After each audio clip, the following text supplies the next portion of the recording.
Hello viewer, আজকে আমরা দেখব ওরাকল অ্যাপেক্সে কিভাবে মাস্টার ডিটেলস ফর্ম ক্রিয়েট করতে হয়। তো এক্ষেত্রে আমাদের একটা কথা পূর্বে জেনে রাখা জরুরি, যেটা হচ্ছে আমরা যে দুইটা টেবিলের মধ্যে মাস্টার এবং ডিটেলস এরকম সম্পর্ক নিয়ে একটা ফর্মস তৈরি করব, সেটা হচ্ছে অবশ্যই দুইটা টেবিলের মধ্যে প্রাইমারি কি এবং ফরেন কি রিলেশন থাকতে হবে, অন্যথায় মাস্টার ডিটেল ফর্মস ক্রিয়েট করা যাবে না। তো দেখা যাক কীভাবে মাস্টার ডিটেল ফর্মস ক্রিয়েট করা যায়। এট ফার্স্ট আমি আমার ওয়ার্ক স্পেসে লগ ইন করলাম এবং আমার ইউজার দিয়ে কানেক্ট নিলাম। এখন আমি চাচ্ছি যে আমার অ্যাপ্লিকেশনে একটা মাস্টার ডিটেলস ফর্ম থাকবে। ক্রিয়েট পেজ,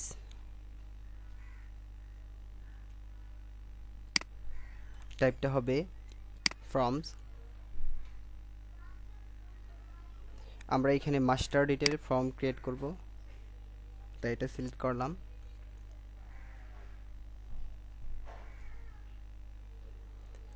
টেবিল অথবা ভিউ ওনার, আমরা বলতেছি যে এটা টেবিলের উপরে ক্রিয়েট করা যায়, আবার ভিউ টেবিলের উপর বেস করে যে ভিউ ক্রিয়েট করা হয় সেটার উপরেও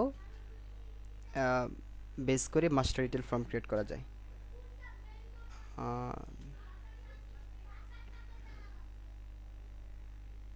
এটা হচ্ছে ওনার, টেবিল এবং ভিউ ওনার, তো বললাম যা এসআর। আর এটা প্রথমে এখানে ক্রিয়েট হচ্ছে মাস্টার টেবিল। ডিপার্টমেন্টস, আমি চাচ্ছি যে ডিপার্টমেন্টস এবং এমপ্লয়ীদের মধ্যে মাস্টার ডিটেল ক্রিয়েট করব।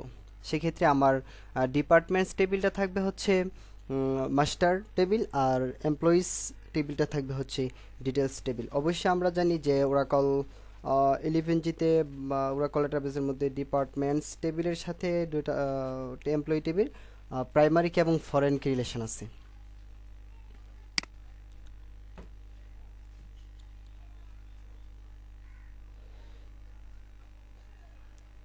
এক্ষেত্রে বলতেছে যে শো অনলি রিলেটেড টেবিলস, যদি আমরা ইয়েস দেই তাহলে এই মাস্টার টেবিলের সাথে যত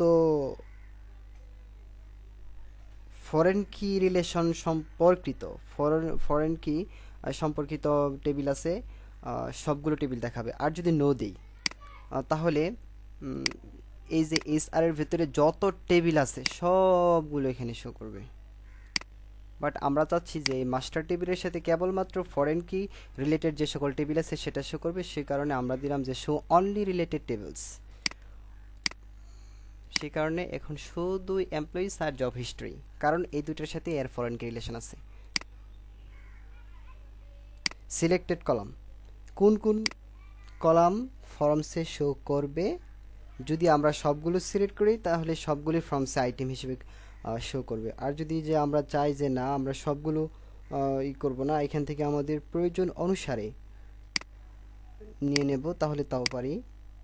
আমি এখান থেকে নিলাম employee ID, first name, last name, email, phone number, hire date, job ID, salary, commission, manager ID and department ID. But photo আর জেন্ডার স্ট্যাটাস ওগুলো আমার দরকার নেই, তাই আমি নিলাম না। নেক্সট,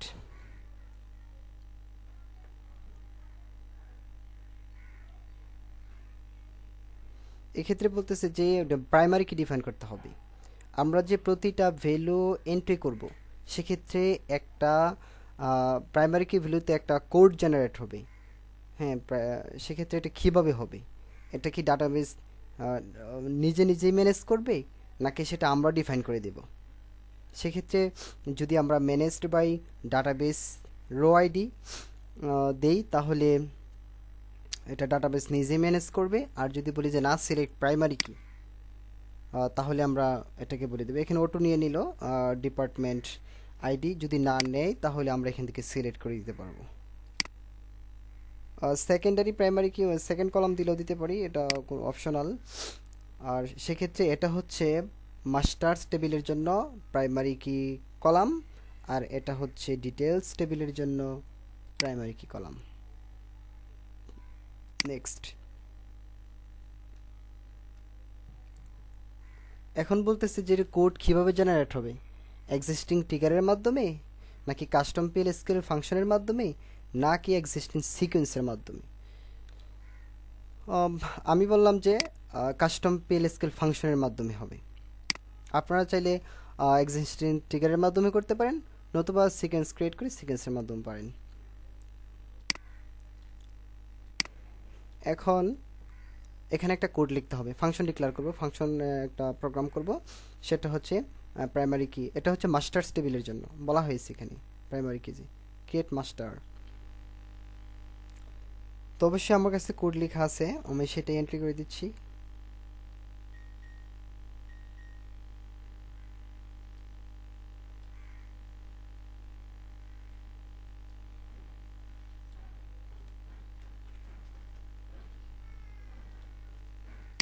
যদি কেউ কোডটা বুঝে না থাকেন তাহলে আমি আবার আপনাদেরকে কোডটা বুঝিয়ে দিচ্ছি।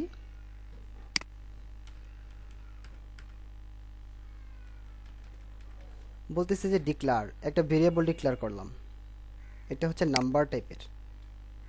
বিগিন যে সিলেক্ট এনভিএল ম্যাক্সিমাম ডিপার্টমেন্ট আইডি, যে ডিপার্টমেন্ট আইডি থেকে তার ম্যাক্সিমাম যে আইডিটা আছে সেটাকে গেট করবে, যদি না থাকে তাহলে এটা আমরা এনভিএল দিয়ে 0 গেট করলাম। বলতেছি যে ম্যাক্সিমাম যে আইডিটা আছে সেটাকে গেট করবে এবং তার সাথে 1 যোগ করবে এবং এটা ডিআইডিতে রাখবে ডিপার্টমেন্ট থেকে, এবং সে ডিআইডিকে রিটার্ন করবে। তাহলে দেখা গেছে যে ক্রমান্বয়ে যত করে আমরা 1 দিছি, 1 দিলাম এখানে, যদি এমপ্লয়ি আইডিতে ম্যাক্সিমাম ভ্যালুটা এখন 1 থাকে তাহলে পরবর্তীতে সে 2 রিটার্ন করবে, যদি 2 থাকে তাহলে 3 রিটার্ন করবে, এভাবে এক এক করে ইনক্রিমেন্ট হবে। নেক্সট, এটা গেল মাস্টার টেবিলের জন্য। এবার বলতেছে যে ডিটেলস টেবিলে কী হবে, সেটা আমরা একই রকম বলে দেব, একই কোড, জাস্ট খালি ওটা ডিপার্টমেন্ট টেবিল থেকে হয়েছে, এটা হবে এমপ্লয়িজ টেবিল থেকে।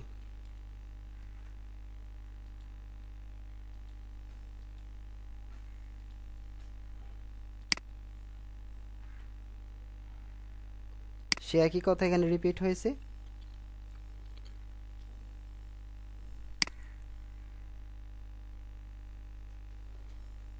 যে বলতেছে যে এখানে মাস্টার রো নেভিগেশন থাকবে কিনা, এখানে বলতেছে যদি মাস্টার রো নেভিগেশন থাকে তা অর্ডার কি দিয়ে হবে, বলতেছে যে আমি বলতেছি যে না এগুলো দরকার নেই।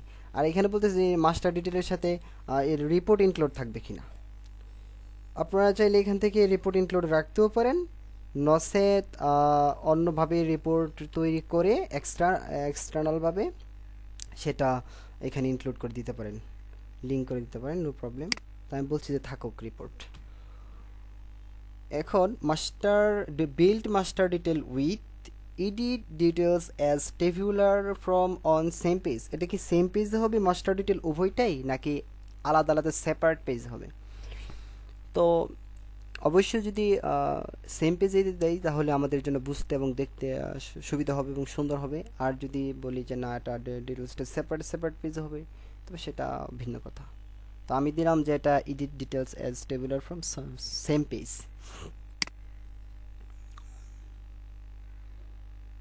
এখন পেজের ডিটেলস অ্যাট্রিবিউটগুলো দেখাচ্ছে, যে পেজ টাইটেল হচ্ছে ডিপার্টমেন্টস, পেজ রিজিয়ন টাইটেল হচ্ছে ডিপার্টমেন্টস, আর পেজ মোডটা হচ্ছে নর্মাল। যদি ইচ্ছে করেন তাহলে এখান থেকে মডাল ডায়লগ অথবা নন মডাল ডায়লগ ইউজ করতে পারেন। আমি নর্মালি দিলাম।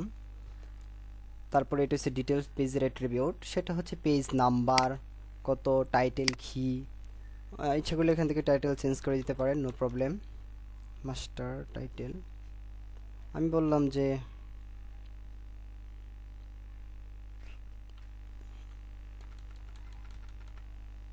এমপ্লয়িজ।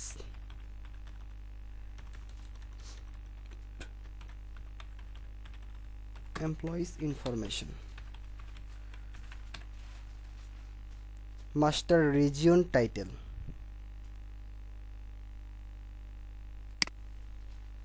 এটা ডিপার্টমেন্টসই থাকবে। এটা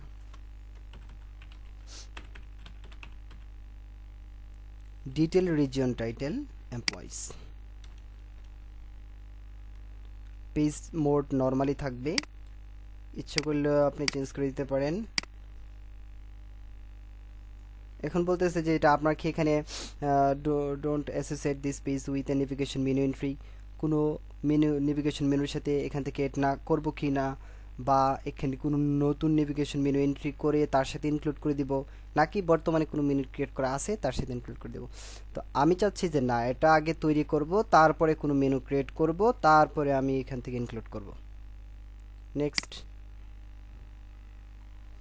এখন এটা পেজ ইনফরমেশন ডিটেলস দেখাচ্ছে কি কি হবে।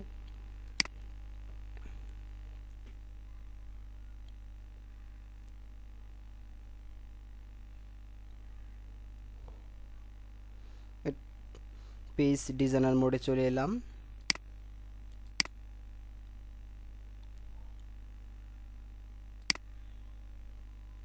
এখন আমরা রান করে দেখি যে পেজটা কেমন ক্রিয়েট হলো।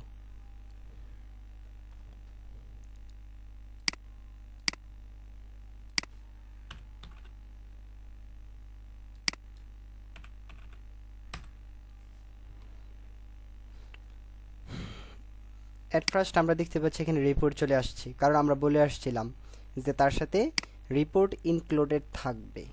সে কারণে যদি আমরা এখানে ক্লিক করি তাহলে দেখা যাবে এই যে চলে আসছে এখানে, এটা হচ্ছে মাস্টার ফর্ম, এটা হচ্ছে ডিটেলস ফর্ম। তো আমরা লক্ষ্য করছি যে এখানে নো ডাটা ফাউন্ড নামে একটা লেখা আছে। তো আমরা এটাকে অবশ্যই মডিফাই করব,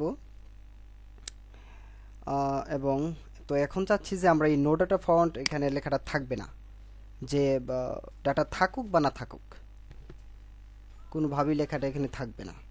আর এখানে ডিফল্টভাবে যেন 5টা করে রো দেখায়, একটা করে রো দেখাচ্ছে শুধু টাইটেলটা। এটা দেখতে অবশ্যই সুন্দর দেখাচ্ছে না। সেক্ষেত্রে আমরা চাই যে ডিফল্ট কোনো ডাটা থাকুক বা না থাকুক যেন এটা 5টা করে রো আমাদেরকে দেখায়। আর এখানে এরকম নো ডাটা ফাউন্ড লেখা থাকবে না। দেখা যাক আমরা এটা কীভাবে এডিট করতে পারি।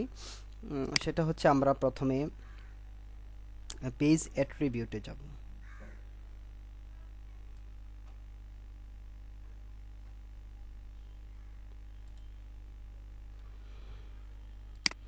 সেক্ষেত্রে আমরা যেই পেজ, এটা তো টেবুলার ফর্ম ডিটেলস ফর্মে আছে, ডিটেলস টেবিলের মধ্যে আছে, মানে ডিটেলস যে ইয়াটা আছে সেটাতে নো ডাটা ফন্ট লেখা আছে। তো আমরা প্রথমে এই কাজটা করব এখান থেকে, যে ডিটেলস টেবিল এর অ্যাট্রিবিউটস থেকে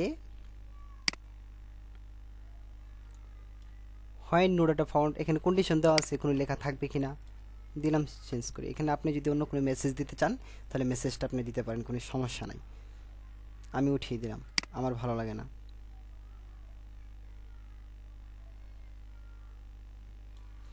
তারপর বলতেছি যে 5টা করে ডিফল্ট রো দেখাবে, সেক্ষেত্রে আমাদের একটা প্রসেস ক্রিয়েট করতে হবে, প্রসেসের মাধ্যমে আমরা এই কাজটা করব। তাহলে দেখা যাক, আমরা প্রথমে একটা প্রসেস ক্রিয়েট করে ফেলি। এখন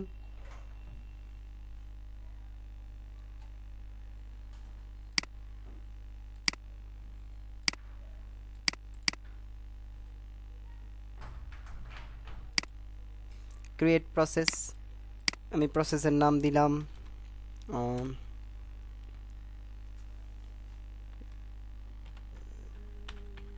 শো রো প্রসেস।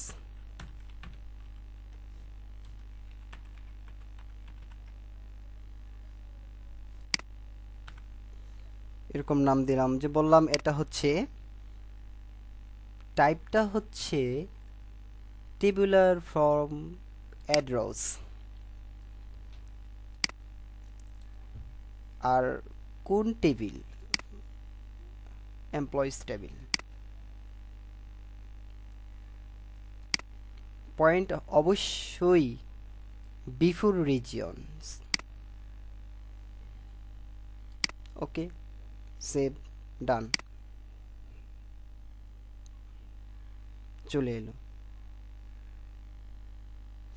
অবশ্যই এখানে একটা বিষয় লক্ষণীয়, আমি কিন্তু 5টা রো ডিফল্টভাবে শো করানোর জন্য প্রসেসটা ক্রিয়েট করেছিলাম, কিন্তু এখানে দেখা যাচ্ছে একটা রো শো করাচ্ছে। কারণ কি? কারণ হচ্ছে আমরা অ্যামাউন্ট বলে দেইনি। তো এখন আমরা ওই প্রসেসের মধ্যে গিয়ে নাম্বার অফ রোস এর মধ্যে অ্যামাউন্ট বলে দেব।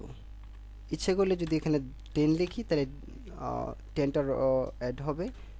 বললাম যে না, এত বেশি দরকার নেই, 5টাই থাক।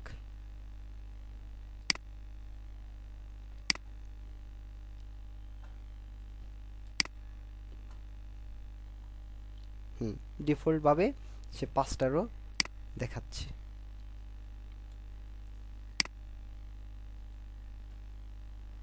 এখন যদি আমরা ক্রিয়েট করি যে ইনভেন্টরি ডিপার্টমেন্ট এর আন্ডারে কতগুলো এমপ্লয়ি এন্ট্রি দেব,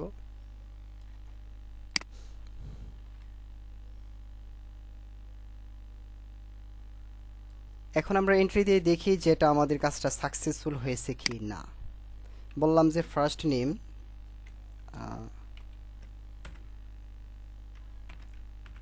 Rihan, last name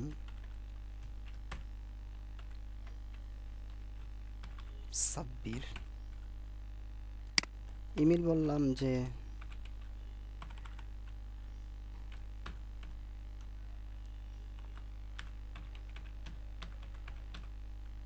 phone number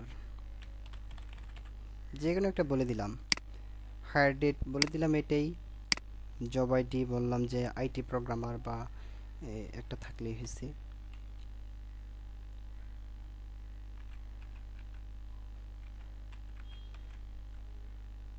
salary একটু বাড়িয়ে দিলাম, কমিশন দিলাম না। ম্যানেজার আইডি দিলাম এটা।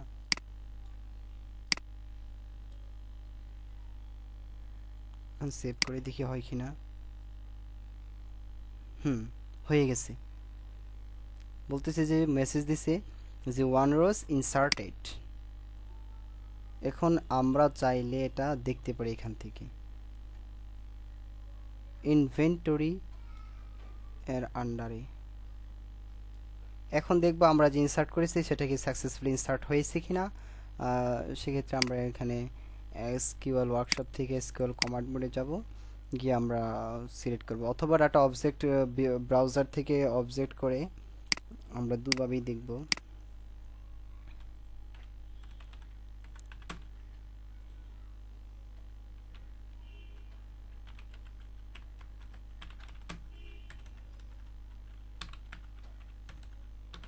Select last name, salary,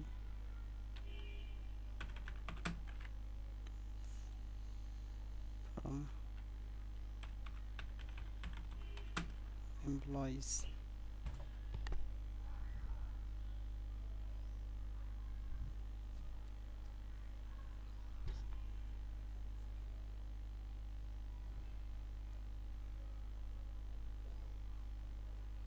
তাহলে আমরা এখানে দেখতে পাচ্ছি যে আমরা সিলেক্ট করলাম, আমরা যে ইনভেন্টরি ডিপার্টমেন্টে আমরা ইনসার্ট করিয়েছিলাম একটা এমপ্লয়িকে, তার ডিপার্টমেন্ট আইডি ছিল 612।